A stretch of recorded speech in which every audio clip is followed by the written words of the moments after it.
Me quero finalizar viaje mais para expressar satisfação e orgulho que nós sentimos que nós podemos chegar assim a leu e nós estamos na tier 2 e olá, com o poder de Deus chegar na tier 1. Me tenho confiança que nós temos gente que nós temos estar no lugar correto, nós temos coração no lugar correto e nós podemos lograr. Mas não só por fazer, nós temos ter de inteira comunidade para fazer.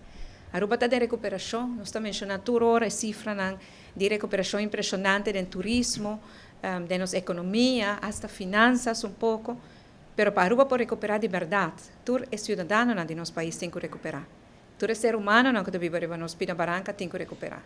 E para nós assim, nós temos que ajudar esta que tem cava, mas nós não prosseguir de forma de abuso, trazendo pessoas na forma ilegal e depois privam de na liberdade, privam de na direito.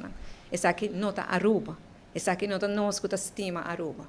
Se não está nossa conta, riba é sostém de todo cidadão de nosso país, para nós criar verdade, progresso e bem-estar que nós busca, mas para todo gente do país aqui, na forma regular, mas regularizar as coisas. Não está tudo coisa bem mais fácil que nós bloquear para pai. Tem gente que, por exemplo, nós abrir fronteira hobby mais para mim. Nós estamos trabalhando riba para sobre outra coisa que nós temos que regrar como país. Tudo coisa vai indo dentro da direção e nós temos que preparar-nos mais bom. Mas, mientras tanto, não vão ganhar gente que cruza a mata fácil, que cruza a mata de rato vai chegar. Mas compreender que tem tarifa para cruzar metade lá mais, tarifa para cruzar full lá mais. Coisa está contra direitos humanos. Se não pode tirar gente na lama aqui na Aruba, antes de verwacht na Landa. Nem é melhor Landa dona por fazer isso sempre.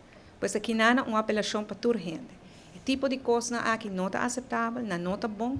Nós lo combatimos com toda força, mas vai ajudar a gente para o direito a respeitar. E assim nós logra o progresso e bem-estar que nós buscamos para a gente no nosso país.